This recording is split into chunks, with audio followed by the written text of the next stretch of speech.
Bienvenue sur Stratpol, nous sommes le jeudi 3 juillet 2025, c'est notre bulletin numéro 245 et nous sommes toujours à Moscou. Avant de démarrer cette vidéo, n'hésitez pas à aller voir en description comment vous pouvez nous aider sur Tipeee, Patreon, Paypal, le canal Telegram payant. N'oubliez pas que dans à peu près 10 jours, nous aurons notre conférence privée, évidemment pour nos abonnés, que je remercie.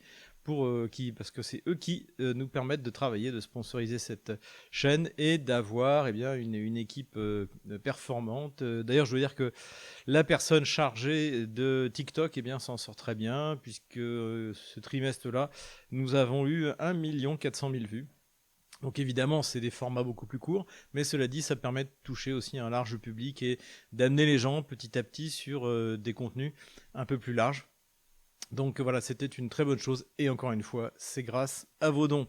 N'hésitez pas également à vous abonner à notre partenaire Géopolitique Profonde, donc le numéro qui va sortir ce mois de juillet. Ne manquez pas ce numéro. Ce qui nous a plu cette semaine, alors il y a beaucoup de choses. La première chose, c'est le spectacle qui a été organisé dans l'Allier, donc à Moulins. Donc c'est un spectacle qui retraçait l'histoire de France, donc depuis 2000 ans, c'est-à-dire même un peu avant. Nos racines, de toute manière, sont plus anciennes. Je dirais la natiogénèse de la France, c'est bien sûr le baptême de Clovis. La plupart des nations européennes sont nées d'ailleurs d'un baptême. C'est le cas de la Russie, c'est le cas de la Pologne. Et donc nous, c'est arrivé il y a 1500 ans. Et évidemment, ça n'a pas plu aux adorateurs de la divinité laïque, donc qui ont protesté. Alors la région a, je cite, nous exigeons en revanche que la charte des valeurs de la France et de la laïcité soit signée et scrupuleusement respectée sous peine de suspension immédiate du soutien régional. Voilà, donc ça évidemment, c'était une réaction de panique devant le soulèvement des adorateurs de la divinité laïque. Et comme par hasard, le représentant donc des adorateurs de la divinité laïque est un communiste, un certain Yannick Monet, donc qui dirige le collectif laïque et républicain, et donc qui s'inquiète d'une réécriture de l'histoire. En fait, une réécriture de l'histoire, c'est une écriture de la vérité historique qui est autre que celle qui a été enseignée par des escrocs comme Michelet, comme ce qu'on lit maintenant dans la plupart des manuels scolaires de ce qui est enseigné aux enfants français. Donc évidemment, si vous sortez du dogme laïcard, du dogme de la divinité laïque, en fait, là évidemment, ça va plus du tout. Vous déclenchez des vagues de protestation et je me suis intéressé pour savoir qui est donc ce Yannick Monet, en dehors d'être un communiste, quelle est son expérience professionnelle. Et évidemment, ça n'a pas loupé, je vous la décris. Diplômé d'État en ingénierie sociale, il a commencé sa carrière professionnelle comme éducateur spécialisé avant de devenir responsable d'une structure d'accueil pour réfugiés. Donc pour les réfugiés, tout va bien pour Yannick Monet, mais en revanche, pour les Français qui veulent célébrer la grandeur de leur histoire, et de ce qu'elle est grande, la France, Dieu l'a faite belle et l'histoire l'a faite grande, à tout ça, c'est pas possible. Donc évidemment, il faut surtout pas rappeler que pendant 1300 ans, la France a été catholique et qu'à partir de 1789, la gauche bourgeoise a commencé à imposer d'en haut, évidemment, sa divinité laïque en la présentant comme la religion absolue. Il faut bien comprendre qu'en France, la laïcité, ça ne signifie pas la neutralité. C'est pour ça que la question de savoir si l'islam est compatible avec la République, il n'y a rien qui est compatible avec la République, même pas le catholicisme qui a fondé la France, qui a été, pour reprendre la phrase du général de Gaulle, de culture gréco-latine et de religion chrétienne. Voilà. Donc tout ça, ils essayent de le cacher. Le problème, c'est qu'évidemment, le gauchisme, c'est une culture de mort. Et donc finalement, qui fait des enfants en France, c'est la question qui se pose. Donc c'est pas eux, ça c'est clair. Ils les tuent dans le ventre de leur maman. Ils tuent aussi maintenant les vieux quand ils servent plus à rien. Et donc finalement, à la fin, avec quoi allons-nous nous retrouver c'est la question qui se pose, mais ce qui est clair, c'est que le gauchisme est destiné à s'éteindre, évidemment, c'est ça qui leur fait peur, c'est pour ça qu'ils veulent bourrer le crâne de nos gamins pour leur faire croire et leur faire adorer la divinité sanglante laïque. Deuxième chose qui nous a plu cette semaine, c'est de nouveau un article du Figaro. Et oui, je le sais, vous allez me dire, le Figaro est financé par les impôts des Français à hauteur de plus de 5 millions d'euros. Donc en principe, tous les articles devraient être à la dévotion d'Emmanuel Macron. D'ailleurs, c'est exactement ce qui s'est passé pendant la campagne deux campagnes présidentielles d'Emmanuel Macron. On se souvient parfaitement, surtout en 2017. Ça a été vraiment assez incroyable. Et bien pourtant, de temps en temps, il y a des articles qui sont intéressants. Et une fois de plus, c'est ce jeune journaliste, Alexis Firtchak, qui a fait un article intéressant sur, en gros, la disparition des chars sur le champ de bataille ukrainien, bien sûr. Et donc, ce qui est intéressant, c'est qu'en plus, il est très prudent dans ses sources. Alors, pour le nombre de destructions de chars russes, il utilise les sources Oryx. Bon, Oryx, on sait que ça vaut pas grand-chose, mais cela dit, il n'y a que ça. Donc, si on veut raisonner sur les pertes russes, évidemment, pourquoi pas les utiliser. Moi, je pense que sur les pertes humaines, sur les pertes russes ou ukrainiennes, que ce soit humaines ou en matériel, il faut être extrêmement prudent. On le saura en fait uniquement après la guerre. Ce qu'il faut garder, c'est, je dirais, des rapports que personne ne conteste, c'est-à-dire la puissance de feu, supériorité russe. Donc ça veut dire que forcément il y a plus de morts du côté ukrainien que du côté russe. Le rapport entre le nombre de prisonniers en Russie et le nombre de prisonniers en Ukraine, il y a beaucoup plus de prisonniers ukrainiens qu'il y a de prisonniers russes. C'est-à-dire le problème pour l'Ukraine, ils n'ont plus personne à échanger. Quand il y a des échanges de corps, on est dans des rapports donc de cadavres, on est dans des rapports qui vont de 1 à 20, donc 20 corps ukrainiens pour un corps russe, à 1 à 30. Donc ça donne des idées. Voilà à peu près les proportions, mais tout ce qui a été fait, notamment au début du conflit, où il y avait beaucoup de matériel soviétique des deux côtés, eh bien, c'est très difficile de savoir s'il y a un T-72A ukrainien ou si c'est un T-72 russe. Et une fois que la carcasse est brûlée, qu'il reste quasiment plus rien, c'est très difficile à voir. Et d'ailleurs, rappelez-vous, à partir de juillet 2023, en fait, Oryx, le site d'Oryx a fermé. Pourquoi ? Parce que massivement arrivent sur le champ de bataille des matériels de l'OTAN. Et évidemment, c'est difficile d'expliquer qu'un Abrams, un Challenger ou un Léopard 2 qui a brûlé, en fait, c'était un char russe. Donc, le mensonge n'étant plus possible, le site a fermé. C'est aussi simple que ça. Donc, ça, c'est la critique sur les pertes. Mais cela dit, l'article, il est très prudent sur les sources. Et ensuite, il émet des hypothèses. Il a visiblement interrogé des gens assez compétents. Et la raison, évidemment, principale pour laquelle la destruction des chars diminue, c'est parce que les grandes offensives de chars dans les plaines, comme on aime bien les voir sur le modèle de la Seconde Guerre mondiale, c'est plus possible. Avec l'ère des drones, en fait, si vous arrivez à découvert, c'est pas possible. Donc, les Russes sont passés à ce que j'appelle la colonne d'assaut mécanisée, c'est-à-dire devant, vous avez un Tsar Mangala, en fait, c'est un char d'assaut avec un grillage dessus, anti-drone. Mangal, ça veut dire le barbecue en russe. Et derrière, des colonnes de blindés. Souvent, d'ailleurs, quand on regarde, c'est des blindés consommables, c'est du MTLB. Donc c'était l'équivalent du VAB, sauf que ça fonctionne beaucoup mieux, c'est sur chenille en plus. Donc c'est des chars qui finalement sont détruits, c'est pas très grave. L'important c'est de déposer l'infanterie au moment de l'assaut, après une grosse préparation d'artillerie et de drones, et donc de franchir. Et il n'y a pas de déploiement en plaine comme on aurait pareil aimé en voir, pour éviter de sauter sur les mines, puisque le champ de bataille est totalement miné, et donc on avance en colonne.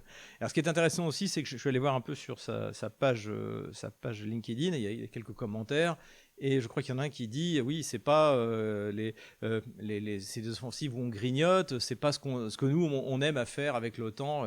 En fait, l'OTAN a fait des grandes offensives avec des chars déployés. De toute manière, c'était contre des pays du tiers-monde. C'était contre l'Irak.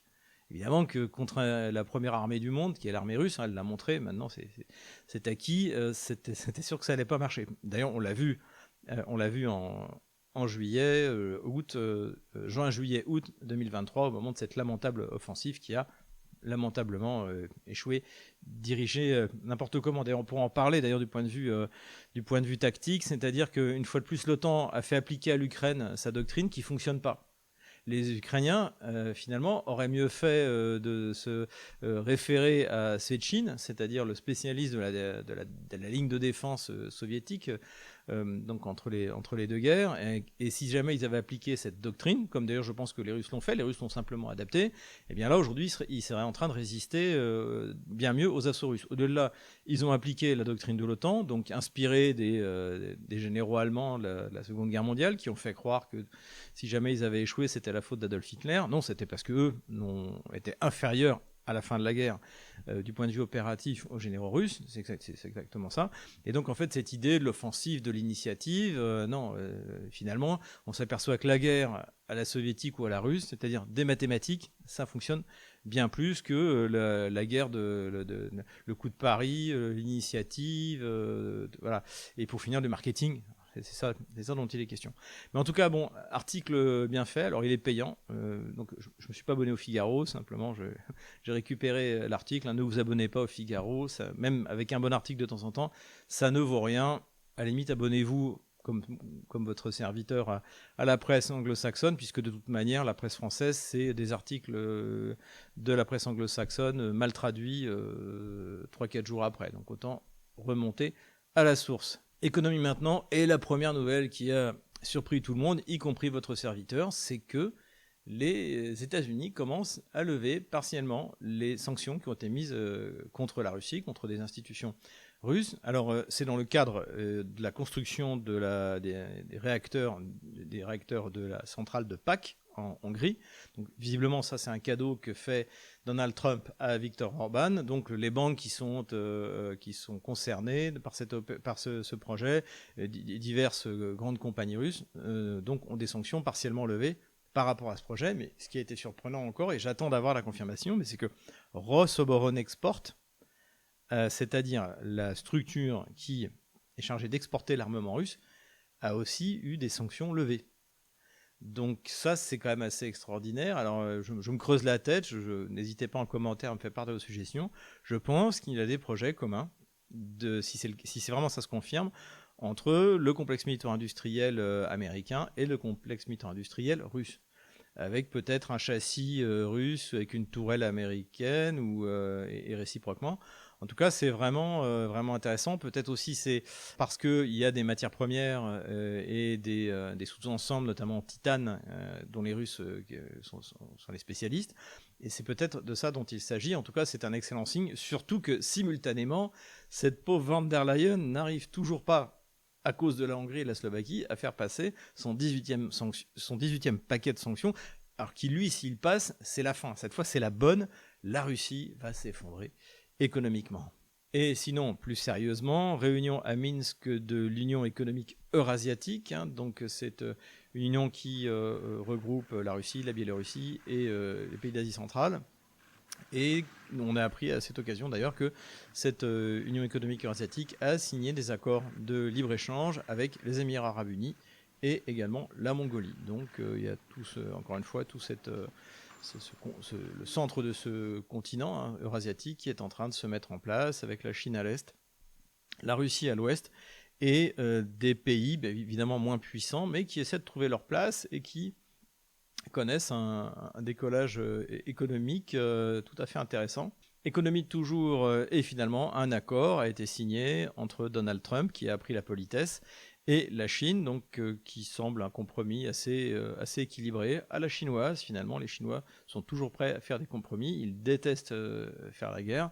Et une fois de plus, je pense que c'est à l'habileté de Xi Jinping qu'on le doit. Et c'est aussi finalement à la prise en compte par Donald Trump qu'on ne peut pas faire la guerre économique à la Chine, parce que la Chine a des tas de choses dont les États-Unis ont besoin. Notamment, c'est l'exemple que je cite toujours, rapport d'un sous-traitant du Pentagone en janvier-février 2024, Govini, qui analyse la dépendance des grands producteurs d'armement, notamment tout ce qui est aérien, missiles, avions, etc., des sous-ensembles chinois. Donc non seulement l'industrie américaine, notamment militaire, dépend des terres rares chinoises, mais en plus, il y a bien sûr des sous-ensembles électroniques, il y a également des explosifs particuliers pour les détonateurs que seule la Chine est capable de produire en masse et pas trop cher. Et tout ce qui a été étudié aux États-Unis voudrait dire que si jamais tout d'un coup Trump voulait, et ça justifierait, produire localement, ça supposerait des investissements colossaux. Alors ça explique peut-être, effectivement, l'augmentation radicale du budget de la défense qui a surpris tout le monde, à commencer par Elon Musk, c'est-à-dire peut-être d'essayer de pouvoir produire localement ce qui aujourd'hui est acheté à la Chine. Mais cela dit, les armes américaines qui déjà coûtent une fortune, si en plus ils se privent des sous-ensembles chinois, ça va faire exploser les prix. Mais cela dit, La souveraineté, encore une fois, est à ce prix. Et comme je l'ai souvent dit, la première fonction de l'industrie d'armement, c'est de fournir l'armée du pays. Et c'est pas censé être rentable. Si en plus après on peut exporter pour évidemment permettre davantage d'investissements, gagner de l'argent et continuer à produire davantage d'armes, c'est une excellente chose. Mais en principe, la défense, c'est régalien, donc c'est pour ça qu'on paye des impôts. Hein, c'est pas pour récupérer les migrants méditerranéens. Économie russe maintenant. Alors, bonne nouvelle relative, c'est que finalement, il n'y a pas de récession au mois de mai, mais c'est grâce aux dépenses militaires. Donc, ça, on en a parlé. Bon, c'est très très bien, effectivement. La Russie est un pays très riche, elle peut commander des armes, elle en a besoin. À terme, il y avoir un potentiel d'exportation colossal avec l'expérience tirée de la guerre contre l'OTAN en Ukraine. Mais le problème, c'est que ce n'est pas les fondamentaux de l'économie. L'économie fondamentale, ça doit être les entrepreneurs, les PME, les ETI.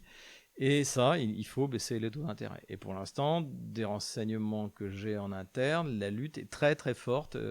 C'est une lutte à couteau tiré entre la Banque centrale qui veut maintenir ses taux à 20 et les industriels et les entrepreneurs qui voudraient descendre à 12, j'en ai déjà parlé.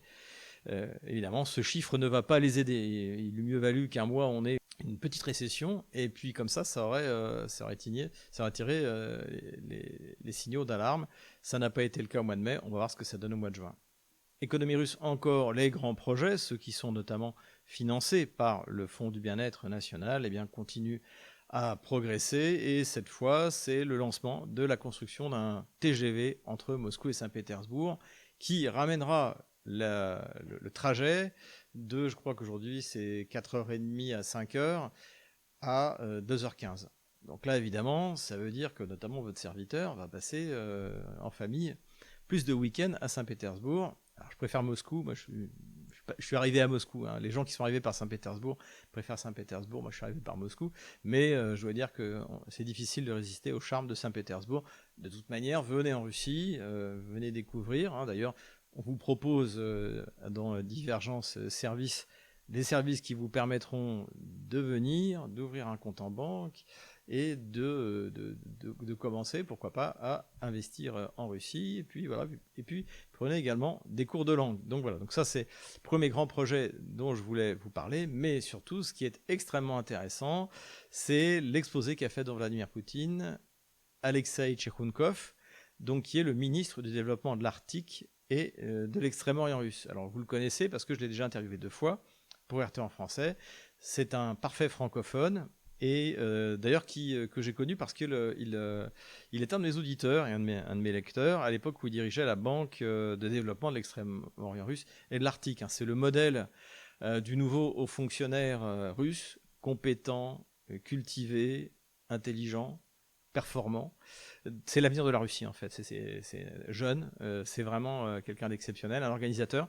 Encore un mathématicien il m'expliquait ses modèles de développement pour favoriser la démographie, c'était tout simplement passionnant. Bon, évidemment, ça n'a rien à voir avec Bruno Le Maire et la bande de bras cassés qui est en place depuis, je sais pas, depuis 20 ans, depuis 50 ans, si on remonte à 1981, François Mitterrand. Donc c'est quelqu'un de remarquable et il a expliqué où il en est pour précisément le développement donc, de ces régions donc, qui sont à l'extrême nord de la Russie et notamment du développement de la fameuse route maritime du Nord. Et donc on a eu quelques éléments chiffrés assez intéressants. 345 installations, autoroutes, gares, ports maritimes et aéroports ont été construits ou sont en construction en ce moment. Plus de 90% du volume de livraison dans cette région nord est assuré par cette fameuse route maritime du Nord et implique 444 navires. Tchekounkov a également souligné que son ministère coopère avec les ministères du Commerce et de l'Industrie et Rosatom pour développer et moderniser encore plus cette flotte. Je rappelle que Rosatom, c'est le nucléaire russe et c'est eux qui fabriquent ces brise-glaces nucléaires qui permettent de rendre en fait la route maritime du Nord praticable le plus longtemps possible dans l'année. Enfin, dernier point qui m'a paru important, parce que j'en avais parlé dans mes exposés sur la route maritime du Nord, que ce soit sur RT, que ce soit sur Stratpol, c'est qu'il y a un problème dans cette route maritime, qui est en fait le seul endroit où on peut vraiment passer pour rejoindre finalement l'océan Atlantique à l'océan Pacifique, eh bien c'est le long de la côte russe, et c'est pas très profond. Et donc, ça pose un problème pour la capacité des bateaux. Et donc, la Russie va se doter d'une flotte de dragage, donc qui va permettre de creuser et d'élargir pour le passage des bateaux. Et surtout, ce qui est extrêmement important, c'est que ces grands projets nationaux ne sont pas remis en cause par l'opération militaire spéciale. Et Vladimir Poutine, une fois de plus, a répété que le budget de la défense russe, c'était 6,3% du PIB. Donc c'est tout à fait raisonnable, et c'est pour ça que c'est une opération militaire spéciale. C'est pas la guerre, sinon ce serait 100% du PIB.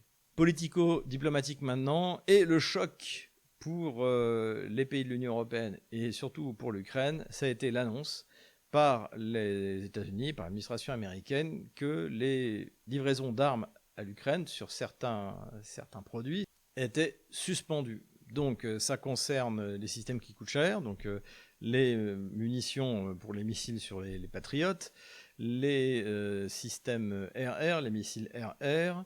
Ça concerne également, plus basiquement, les obus de 155 mm. Et tous ces matériaux-là, en fait, étaient déjà en Pologne. Et la raison, et c'est là où c'est vraiment intéressant, c'est que c'est pas que tout d'un coup Donald Trump a décidé de cesser d'aider l'Ukraine, c'est qu'il n'y en a plus dans les stocks américains. Et ça, nous l'avons annoncé depuis longtemps, que la capacité de production du complexe militaro-industriel américain sur ces armements, sa capacité de production de masse était limitée, au contraire de celle de pays comme la Russie, comme la Chine, même comme la Corée du Nord finalement. Donc ça évidemment c'est un coup très dur, et ça a été justifié par l'ambassadeur américain auprès de l'OTAN qui s'appelle Matthew Whitaker. Donc il a donné une interview sur Fox News. Il a expliqué ça au nom du America First, l'Amérique d'abord. Parce que en fait on s'aperçoit, ce qu'avait aussi expliqué vos serviteurs, qu'il avait expliqué dans l'Ukraine pourquoi la Russie a gagné, c'est que l'Amérique s'est épuisée à livrer tous ces matériels, tous ces missiles antiaériens, etc., en Ukraine, qu'en plus il y a eu le choc de la guerre des 12 jours, où là aussi Israël a contribué à vider encore une partie des soutes, et que visiblement la situation est grave. Donc America First, et je suis tout d'accord avec ça, d'ailleurs, la France d'abord, une fois de plus. Donc on devrait d'ailleurs obéir au même principe. Alors ça, évidemment, ça a été le choc du côté ukrainien. La vice-présidente du comité de défense de la Rada, le Parlement ukrainien, Mme Bezougla, qu'on cite assez souvent, qui est un peu l'égérie de l'armée, a dit que désormais les États-Unis n'étaient plus un allié. Le ministère des Affaires étrangères ukrainien a convoqué l'ambassadeur des États-Unis pour avoir des explications, mais cela ne change rien, et si c'est maintenu, les choses pourraient très bien s'accélérer sur le front en Ukraine. Mais bon, encore une fois, soyons prudents. Mais c'est franchement plutôt une bonne nouvelle pour la Russie, forcément. Et donc pour l'Europe. Quelques mots sur l'affaire azerbaïdjanaise. Alors je ne sais pas si en France on a suivi ça. Donc au début de l'année, je crois que c'est au mois de mars, il y a un opposant à Aliyev, donc le président azerbaïdjanais, qui est un dictateur, il faut quand même bien le dire, et qui a tendance à enfermer ses opposants et à les provoquer pour qu'ils fuient en exil. Eh bien, un de ses opposants a été assassiné. Donc c'est un citoyen azerbaïdjanais qui était réfugié en Russie. Il a été assassiné par deux Azéris, citoyens russes. Donc il y a une grosse enquête dessus. Visiblement, il s'agit de deux parrains de la mafia azérie en Russie. La minorité azérie est souvent problématique, mais ils sont assez bien implantés, notamment dans certaines régions. Et puis, c'est des spécialistes de la vente des fruits et légumes. Donc la Russie a mis la main sur ces deux bandits et ils sont morts. Donc je ne connais pas exactement les détails, mais c'était très mal pris par les autorités azéries, et pour se venger, ils ont arrêté au hasard des Russes donc, qui étaient présents en Azerbaïdjan, et ils les ont tabassés. On voit les photos, c'est assez terrible, et en les accusant de trafic de drogue. En plus, quand on voit les profils de ces malheureux, en fait, il y en a un, il est informaticien spécialisé dans l'intelligence artificielle, il n'a pas du tout besoin de trafiquer de la drogue pour gagner de l'argent. Le plus terrible en plus, c'est qu'un de ces malheureux était un Russe qui avait fui en Azerbaïdjan pour fuir la mobilisation en 2022. Grand mal lui a fait. Et donc il y a tout de suite eu une montée en tension, et plusieurs analyses ont été faites en disant que c'était une provocation des services secrets anglais pour créer un deuxième front, etc., que ça mettait en danger l'Arménie, puisque ça voulait dire que l'Azerbaïdjan se préparait en fait à attaquer l'Arménie pour récupérer le corridor, donc un corridor dans le territoire arménien qui lui permettrait de rejoindre son enclave à l'ouest de l'Arménie. L'Azerbaïdjan, c'est deux morceaux de territoire avec une petite enclave, et donc les Azéris réclament la libre circulation sur le territoire arménien, et donc en menaçant plus ou moins d'utiliser la force.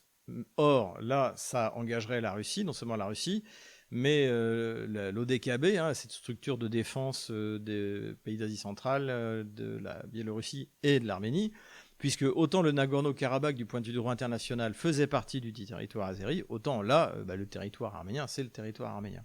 Et là, évidemment, pour Pachinian, le président arménien plutôt pro-occidental, là serait évidemment obligé de se tourner vers Moscou, et Moscou ne pourrait pas faire grand-chose, puisqu'il faut le dire, les choses, tant qu'il y a la guerre en Ukraine, la Russie ne peut pas mener un second front ailleurs. Donc on a commencé, y compris votre serviteur, à raisonner là-dessus, et j'ai eu l'occasion de rencontrer un de mes amis qui est russe, qui est spécialiste de l'Azerbaïdjan, que je salue, merci Oleg, et on en a pas mal discuté, et pour lui, c'est pas du tout ça. Pour lui, c'est une réaction émotive des autorités azéries. Aliyev, de toute manière, sait qu'il ne fait pas le poids devant la Russie. Si la Russie, tout d'un coup, vire tous les Azéris et les renvoie en Azerbaïdjan, ça va être un soulèvement, parce qu'en fait, il n'y a pas de boulot. Donc, Aliyev sait que le développement économique de sa zone, puisqu'il fait partie, l'Azerbaïdjan est sur la route du corridor nord-sud, et donc ça condamnerait son projet. Et en revanche, il a des problèmes en interne. Il y a une opposition assez dure en Azerbaïdjan. C'est pour ça que, d'ailleurs, beaucoup de ses opposants sont en exil. C'est pour ça que, vraisemblablement, il a sous-traité à ces deux bandits azéris l'assassinat de son opposant en Russie. Et donc, ça lui a pas plu. Mais voilà, il doit faire tout un cinéma pour satisfaire son opinion publique. Et ça, les Russes le savent. Et ça explique la réaction extrêmement modéré du ministère des Affaires étrangères russe, qui sait, et c'est la théorie de mon ami Oleg, que les choses, d'ici quelques jours, vont se calmer. Donc il m'a convaincu par cette théorie, et donc je pense qu'effectivement les choses vont se calmer. D'ailleurs, juste avant que je commence à tourner cette vidéo, il a été annoncé que désormais, le consulat, ce qui n'était pas le cas avant, avait accès à ces 8 malheureux prisonniers en Azerbaïdjan. Et c'est aussi pas une grande idée de la part de l'Azerbaïdjan, puisque les Russes font quand même partie des gens qui visitent le pays, qui y vont en vacances, et donc là évidemment, tout le monde est en train de faire ses bagages et de rentrer en Russie. Il vaut mieux aller, je sais pas, en Géorgie, en Abkhazie, pourquoi pas, plutôt que d'aller en Azerbaïdjan. Finalement, quand on écoute les spécialistes, on se dit que c'est plutôt une tempête dans un verre d'eau, et ça explique, alors ça n'a pas trop plu, faut dire, à l'opinion publique russe, notamment chez des blogueurs comme Yuri Podolaka, que je cite souvent, qui lui serait pas opposé au fait de virer tous les Azéris et de donner une bonne raison à Aliyev, et de donner une bonne leçon à Aliyev, mais visiblement c'est pas ce que le ministère des Affaires étrangères russe s'apprête à faire. Ça a été une surprise cette semaine, à commencer par moi, je l'avoue. C'est l'entretien que Vladimir Poutine a donné à Emmanuel Macron. Ça a étonné pour deux raisons. La première, c'est que vous vous souvenez que le 20 février 2022, Vladimir Poutine a eu une ultime conversation avec Emmanuel Macron, et qui a été publiée, où on voit deux de ses conseillères aux affaires étrangères en train de glousser. Elles avaient l'air d'ailleurs tellement stupides que j'ai cru que c'était des journalistes. Il a publié l'enregistrement dans les médias français de cette conversation. Ça a choqué beaucoup de diplomates, non seulement en Russie mais ailleurs. Je pense que Emmanuel Macron s'est discrédité. Et donc, je pensais que Vladimir Poutine, sa patience avait été à bout, et visiblement non. Il est très très patient, comme dirait Thierry Mariani, c'est le prix Nobel de patience, et il a accepté de prendre le Macron au téléphone. Cela dit, il avait aussi accepté de parler à Olaf Scholz, l'ancien chancelier allemand, en novembre 2024. Donc, en soi, il a toujours dit qu'il était ouvert à la conversation. Je pense que tout de même, il n'a pas accepté sans obtenir quelque chose. Pour l'instant, je ne sais pas quoi, mais je pense que Macron a dû se soumettre à pas mal d'exigences du Kremlin. Tôt ou tard, on saura lesquelles. Bon, à commencer par le fait de ne pas publier des conversations secrètes dans les médias. Mais ça, est-ce que Macron va comprendre? Voilà. Bon, ce serait une bonne nouvelle. Ça veut dire que finalement, grâce à Vladimir Poutine, Macron et le ministère des Affaires étrangères français apprennent à faire de la diplomatie, c'est-à-dire à pas la ramener sans arrêt. D'ailleurs, on voit les messages qui ont été publiés par les affaires étrangères russes et français sont très, déjà, finalement, ne disent rien. Ils ont parlé de l'Ukraine, de l'Iran, etc., etc. Mais on ne rentre pas dans les détails. Et donc là, c'est pas les fanfaronnades de notre grotesque président auquel on a l'habitude. La deuxième raison pour laquelle ça paraissait assez étonnant, c'est que Emmanuel Macron avait dit en juillet et en décembre 2023 que lui n'appellerait pas Vladimir Poutine, mais que si Vladimir Poutine l'appelait, eh bien, il répondrait. Alors évidemment, ça date de juillet 2023, quand Emmanuel Macron, mal conseillé par ses conseillers, par ses affaires étrangères et surtout par le ministère de la Défense, lui expliquait que la contre-offensive magique ukrainienne allait fonctionner. Et donc là, il jouait les durs. En décembre, pareil, de la même année. Et puis depuis, on assiste à une armée ukrainienne qui se fait défoncer sur toute la ligne de front. Donc évidemment, il faut bien en rabattre. Il savait visiblement que Trump allait arrêter de livrer tout ou partie des armements à l'Ukraine. Et donc, il a appelé. Je pense aussi qu'il a eu envie de griller ses homologues italiens, surtout allemands et anglais, en étant le premier. Finalement, c'est une espèce de premier de la classe. Hein, Macron, c'est ce qui le définit. Alors, pas forcément parce qu'il est doué pour les études, mais parce qu'il sait faire les yeux doux à ses profs. Donc là, on assiste sans doute à une démarche un peu comme ça. Donc, j'étais assez étonné, pour ne pas dire un petit peu déçu, mais encore une fois, quand on regarde la manière dont l'affaire azerbaïdjanaise est traitée, quand on voit la manière dont Vladimir Poutine, en fait, Poutine, il veut des solutions diplomatiques. Il veut que ça s'arrête. Il fera aucune concession sur ses buts, mais en revanche, eh bien, il est capable, un peu comme Saint François de Sales, ou la voie médiane à la chinoise, d'avaler quelques couleuvres pour avancer. Et je pense que globalement, c'est une excellente nouvelle. C'est une excellente nouvelle. Ça veut dire aussi que la défaite ukrainienne maintenant est devenue une certitude chez la classe dirigeante de l'Union européenne. Vladimir Poutine est quelqu'un de très demandé, et d'ailleurs, juste avant que je me mette à tourner cette vidéo, eh bien Donald Trump l'a appelé, et là aussi c'est pareil, les communiqués qui ont été faits, d'ailleurs ça a été dit, je crois, par le porte-parole du Kremlin, Peskov, en disant de toute manière, on ne communique pas les contenus des conversations à ce niveau-là de la diplomatie, donc on a les grandes lignes, ils ont parlé des choses habituelles. Poutine maintient sa ligne sur toutes ces exigences, et voilà, et les choses continuent, et je pense que la relation russo-américaine est en train de se développer vraiment dans le bon sens, et ça aussi c'est une excellente chose. Terrorisme maintenant, ce qui a attiré notre attention cette semaine, c'est des actes de sabotage dans la flotte de tankers russes. Les Russes sont une flotte de tankers suite aux sanctions contre ces exportations de pétrole, et on a vu, je crois, 5 tankers avoir des avaries, avoir été endommagés par des explosions. Donc c'est de toute évidence des actes terroristes. La question se pose, c'est qui est derrière. Au début, je me suis dit, bon, ça c'est un coup des Anglais. Mais finalement, je pense que si c'était les Anglais, ce ne serait pas de temps en temps un petit explosif, ce serait beaucoup plus massif. Et est-ce que les Anglais ont intérêt de faire ça, sachant que les Russes pourraient riposter? Et par exemple, faire exploser un tanker dans le canal de Suez. Les Russes, ils n'en ont pas besoin du canal de Suez. Donc ce serait une véritable catastrophe pour le commerce européen. Déjà qu'avec les outils dans l'affaire, c'est problématique. Donc je pense plutôt des initiatives un peu à l'ukrainienne. Donc pour l'instant, c'est pas quelque chose de critique. Pareil, j'en ai discuté avec pas mal de spécialistes. Personne ne considère ça comme assez critique. Ça nécessite surtout de renforcer la sécurité autour de ces fameux tankers. Armement maintenant, les Russes commencent à utiliser et à produire la bombe Grom E1. Alors que c'est que la bombe Grom E1? On a parlé des bombes planantes. Ce sont des bombes qui sont larguées d'avions et qui déploient une petite ailette et un aileron qui leur permettent de se déplacer, de se diriger. Et donc sans laisser de traces, puisque c'est juste une dérive plane en fait, en utilisant la vitesse de la chute, et ça peut dériver jusqu'à 60 km, ça coûte pas cher, et ça a été, non pas un game changer parce que ça n'existe pas, mais ça a été un accélérateur de la victoire russe. On en avait parlé dès la fin 2023, quand on a commencé à les voir apparaître de plus en plus souvent. Ça permet donc à l'aviation russe, tranquillement derrière la ligne de front, de faire un véritable carnage. Et là, ce qui est intéressant, c'est que les Russes donc, ont modifié la bombe en ajoutant un booster. Ce qui fait que là, on parle plus de 60 km derrière la ligne de front. On parle de jusqu'à 100-120 km d'après les premiers chiffres qu'on a. Donc ça, évidemment, ça met encore davantage en sécurité les avions russes. Donc c'est une très bonne affaire. Puisqu'on parle d'avions, encore un F-16 abattu en Ukraine. Alors là, c'est donc le premier F-16 de mémoire, c'était abattu par la DCA ukrainienne. Le second, je ne me souviens plus exactement, ça ne savait pas. A priori, il y en a encore 2 qui ont été détruits sur un aéroport, mais ça, c'est pas documenté, donc je le cite même pas.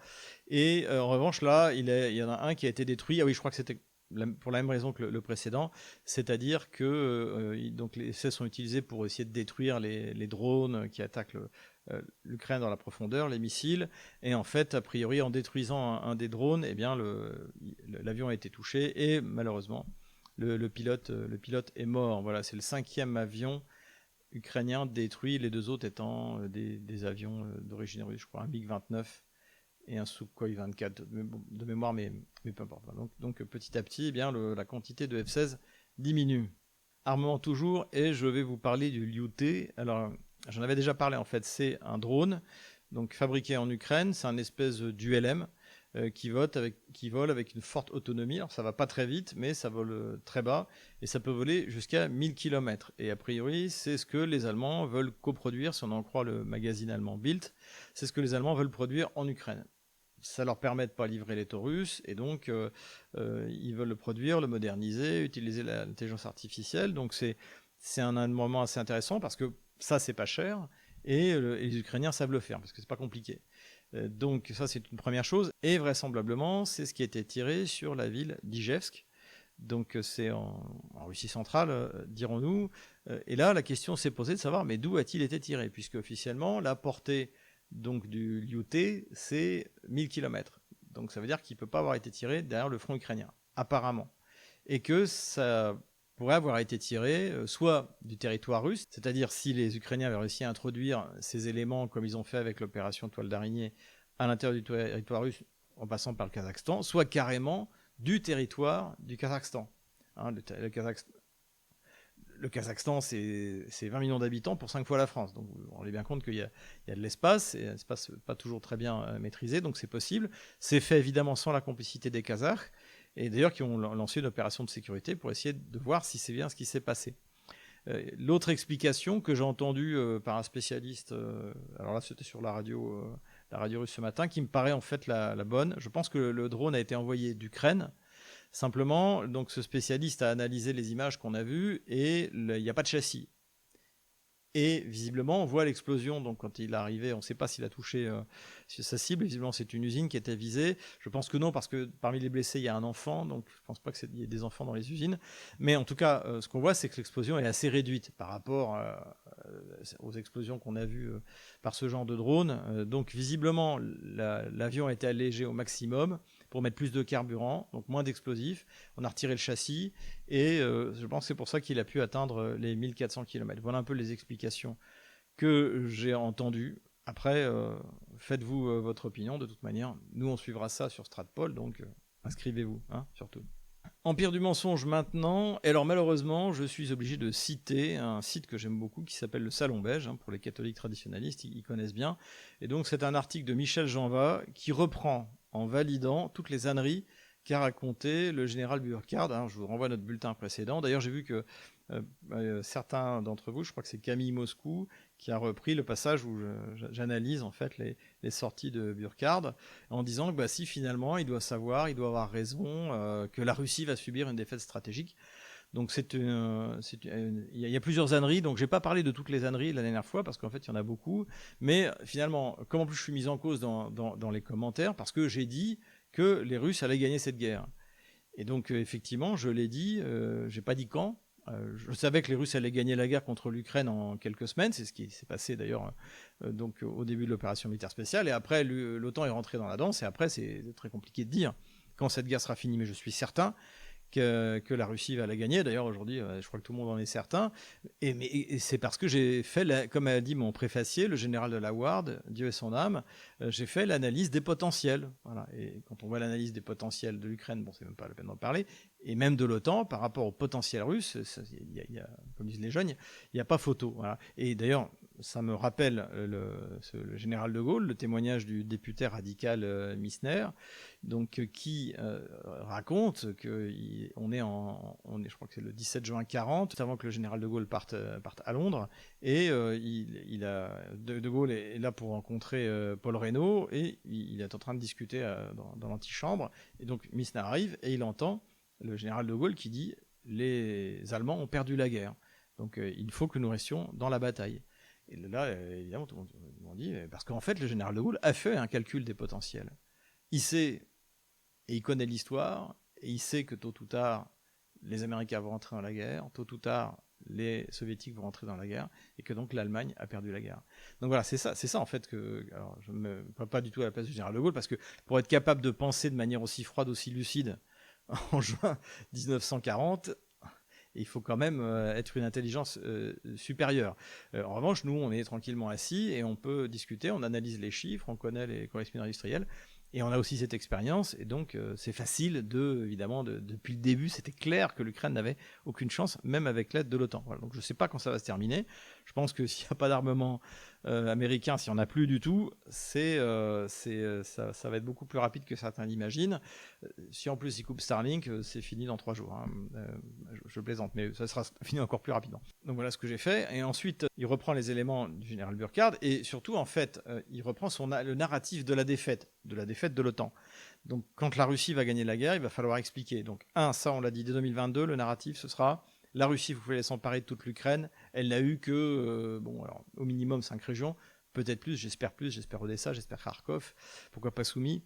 Donc ça, Jean-Va appelle ça une victoire tactique. Une victoire tactique, c'est quand vous gagnez une bataille. Là, on parle d'une victoire, gagner la guerre, c'est forcément stratégique, c'est tellement ahurissant comme déclaration. Et donc lui, il explique ça, donc il reprend totalement le narratif, donc le second narratif, un premier narratif, la Russie n'a pris que telle région alors qu'elle voulait toute l'Ukraine, comme si la Russie voulait de la Galicie et la Wallonie, hein, espèce de truc polonais, elle n'en a absolument pas envie. Et le deuxième, ça va être, oui, alors elle a gagné la guerre, mais elle a fait une défaite stratégique. Pourquoi ? Parce qu'elle est vassalisée par les Chinois. Comme on l'a vu, la relation entre la Russie et la Chine n'est pas une relation de maître à vassal, c'est une relation équilibrée. D'ailleurs, le déficit commercial entre la Chine et la Russie, il est du côté chinois. Les Russes exportent plus qu'ils n'importent de Chine. Donc ça, c'est une foutaise. Et l'autre mensonge, c'est de dire, oui, la Russie ne peut même pas aider ses alliés syriens et iraniens. La Russie, même si elle n'avait pas été en guerre contre l'Ukraine, n'aurait rien pu faire pour Assad. Le pays est tombé tellement rapidement que l'armée russe n'aurait pas pu se déployer. Il y avait 7500 hommes sur place, ils ne pouvaient absolument rien faire. Lorsque la Russie est intervenue, c'était en 2015, l'armée syrienne tenait bon face aux égorgeurs modérés qui maintenant dirigent le pays, soutenus par tous les pays occidentaux et par Israël. Donc la Russie a eu le temps de se mettre en place, de déployer, et puis avec l'Iran, de mettre une raclée à nos égorgeurs modérés. Ça c'était possible. Là, en quelques jours, tout le système est tombé parce que Assad a gagné la guerre en gros en 2018, mais il a perdu la paix parce qu'il n'a pas pu tenir son clan, parce qu'ils ont fait n'importe quoi, ils étaient à moitié mafieux. Voilà, c'est la responsabilité d'Assad. Et malheureusement, et pourtant j'ai beaucoup d'estime, notamment pour la manière dont il a gagné la guerre, et pour ce couple avec sa femme ravissante Asma Assad, mais c'est de sa faute. Donc la Russie, même si elle n'était pas dans la guerre Ukraine, n'aurait rien pu faire. Et je pense qu'elle n'aurait rien fait. Quant à l'Iran, je l'ai déjà dit, il n'y a aucun accord de défense entre l'Iran et la Russie. Le seul accord, c'est si par hasard un pays attaque l'Iran, ou attaque la Russie, l'Iran ou la Russie s'engagent à ne pas aider le pays qui attaque l'autre. Bon, c'est tout. Et comme a dit Poutine, il y avait eu des discussions sur se doter d'une DCA, une défense antiaérienne performante, mais finalement ça n'intéressait pas les Iraniens. À mon avis, ça les intéressait Donc en fait, le fait que la Russie n'a pas pu intervenir, et l'Iran, je pense, n'a pas demandé à la Russie d'intervenir, ni à la Chine d'ailleurs. Et d'ailleurs, ils n'ont pas eu besoin de la Russie ou la Chine pour mettre une énorme raclée à Israël, faut bien le dire. Voilà, donc tous ces arguments-là sont fallacieux, sont faux, et malheureusement, c'est repris par le Salon Beige, mais qui régulièrement a fait ces petites attaques. On l'avait vu, on avait parlé en disant que les catholiques étaient persécutés dans le Donbass. Alors, d'ailleurs, bonne nouvelle, j'ai appris ça il y a 3 semaines. Désormais, donc, tous les biens de l'Église catholique dans le Donbass sont enregistrés auprès de l'administration russe. Donc elle conserve tous ces biens, notamment la belle église de Donetsk, hein, où je suis allé de temps en temps quand j'allais à Donetsk. Donc tout va bien pour les catholiques du Donbass, hein. Donc voilà, c'est dommage, mais bon, bah voilà, bon, pour le reste, le Salon Beige est un excellent site, je vous recommande d'y aller. C'est malheureux qu'il y ait des mensonges qui s'y glissent de temps en temps. Empire du mensonge toujours. Alors après les âneries du général Burkhard, le chef d'état-major de l'armée, on a eu le droit à celle du général Schill, donc qui est le chef d'état-major de l'armée de terre et qui a expliqué dans l'Express, je crois, que en fait, face à l'Empire, on est soit un vassal, soit un ennemi. Alors, je ne sais pas où il a trouvé ça. En 1892, la France devient l'allié de la Russie et la Russie l'allié de la France. On prépare la Première Guerre mondiale. D'ailleurs, cette alliance nous a permis de tenir à Verdun et de faire la contre-offensive de la Marne. Et donc, à l'époque, la Russie était un empire déclaré et la France n'était pas son vassal, ni la Russie d'ailleurs le vassal de la France. Donc, c'est des déclarations de plus en plus idiotes pour faire plaisir, évidemment, à la classe dirigeante, au régime, à Emmanuel Macron, pour lui dire maître, comme vous avez raison, de vouloir faire la guerre à la Russie. Donc c'est assez lamentable, surtout venant de la part d'un officier français passé par Saint-Cyr.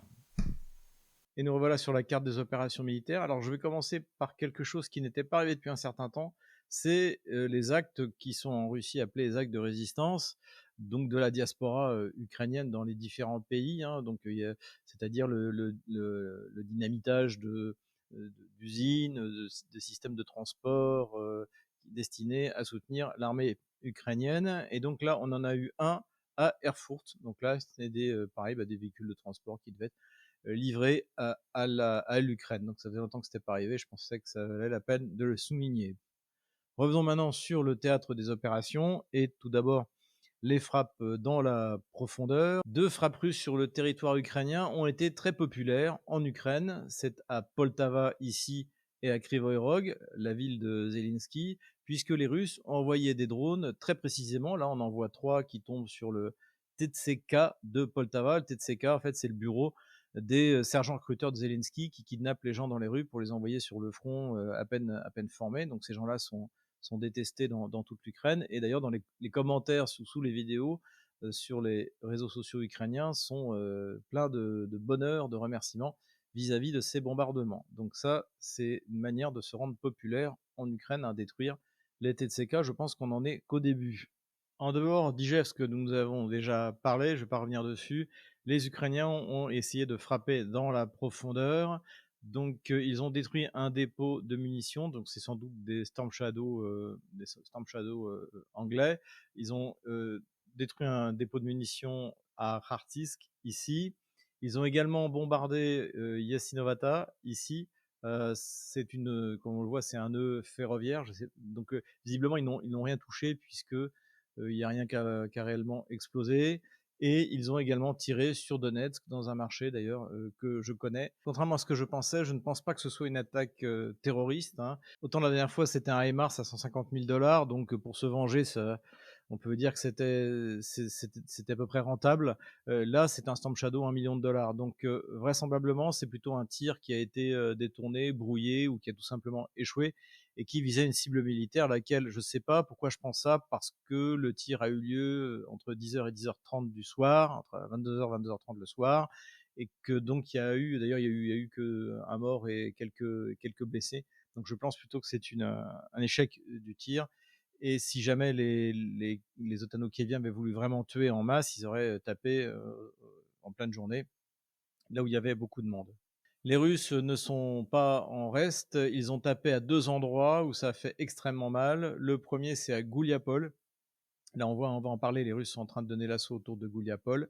Et donc là aussi, manque de professionnalisme, baisse très forte du professionnalisme de l'armée ukrainienne, on en avait parlé, puisque la 110e brigade mécanisée, alors c'est selon les Russes, a été complètement détruite. Ce qui est clair, c'est que le commandant de cette brigade a été détruit. Il y a eu énormément de morts. Zelensky a demandé une enquête particulière sur ce sujet.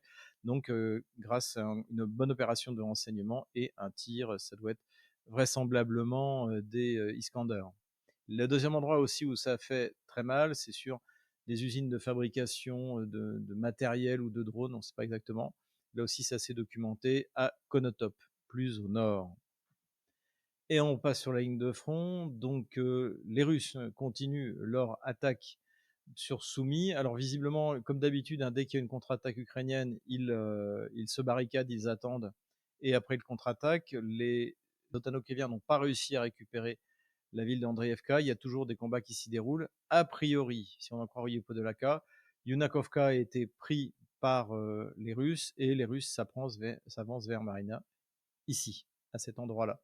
Donc là, les nouvelles sont bonnes pour les Russes, mais les Russes, vous allez voir, dominent dans la totalité du front. Du côté donc de Volchansk, pas vraiment d'évolution. En revanche, les Russes continuent à finalement préparer leur étau pour s'emparer donc de cette partie de la région de Kharkov et se sont emparés d'un village assez long qui s'étend sur 5 km, Milova, ici. Donc ça a été annoncé aujourd'hui. Pas de changement du côté de Kupiansk, on comprend bien ce que veulent faire les Russes, encore une fois. Plus au sud, les Russes se sont emparés de cette localité-là, Bohuslavka, ici, et donc le but, évidemment, c'est de s'emparer de Borovaya, ici. Voilà. Donc là, les choses vont bien.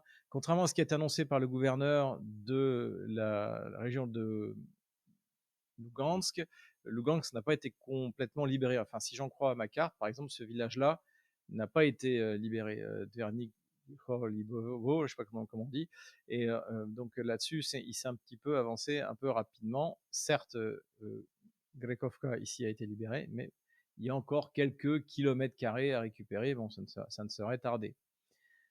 L'offensive de la 3e brigade Azov pour essayer de récupérer Rikdoub. Donc là, c'était assez important puisqu'on le voit encore une fois, là, c'est Liman, Yampol ici, et les Russes ont réussi à fermer entre les deux rivières ce théâtre des opérations. Et donc on a envoyé sur cette mission importante la 3e brigade Azov, donc qui a essayé quelques jours, qui a raté et qui, comme d'habitude, eh bien, est parti en courant.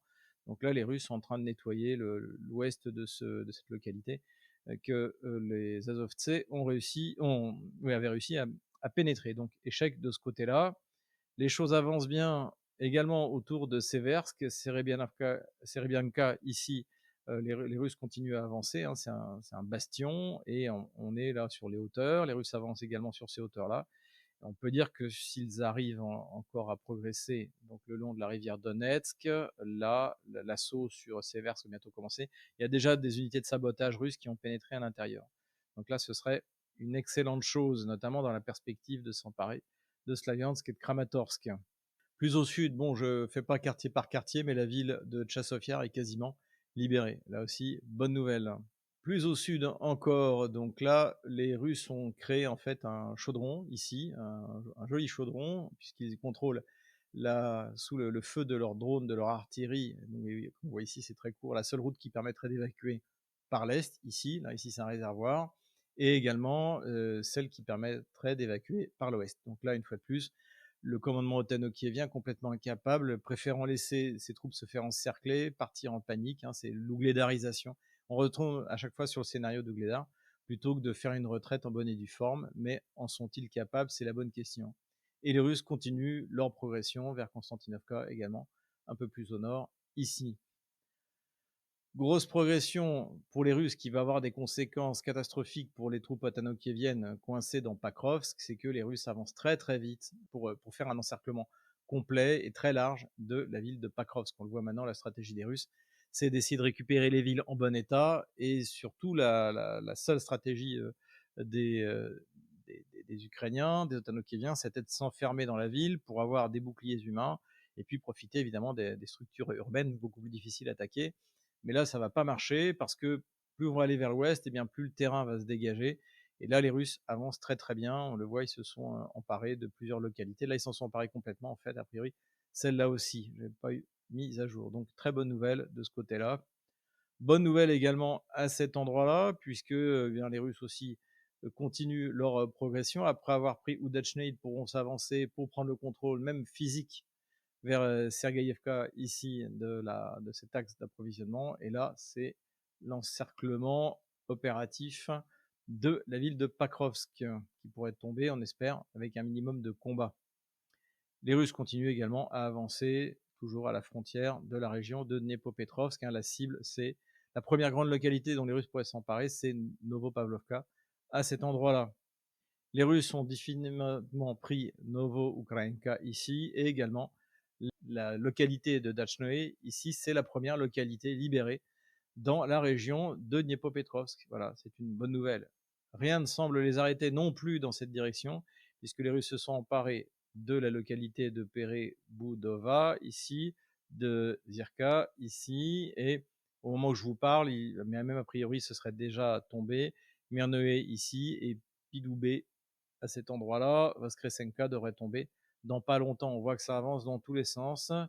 Les Russes avancent également plus au sud, donc comme je l'ai dit, Gouliapol, là où la 110e brigade mécanisée s'est fait exterminer à coup d'Iskander, eh bien les Russes se sont emparés de la localité de Malinovka. Donc là aussi, on voit bien la stratégie russe d'avancer pour essayer d'encercler, au moins du point de vue opératif, eh bien, cette localité, pour la prendre avec un minimum de combat. Visiblement, c'est bien parti.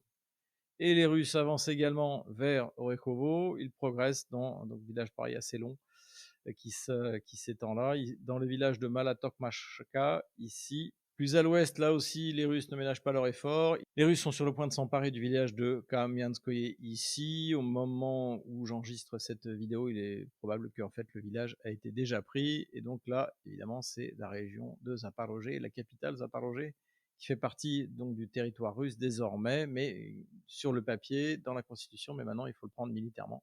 Et les Russes sont bien partis. Voilà, j'enlève la ligne de front de la semaine dernière. Voilà où nous en sommes le jeudi 3 juillet 2025. Voilà, c'est tout pour aujourd'hui. J'espère que vous avez apprécié cette vidéo. N'hésitez pas à vous inscrire encore une fois sur tous nos réseaux sociaux, quels qu'ils soient. Et puis, eh bien, les nouvelles générales sont bonnes.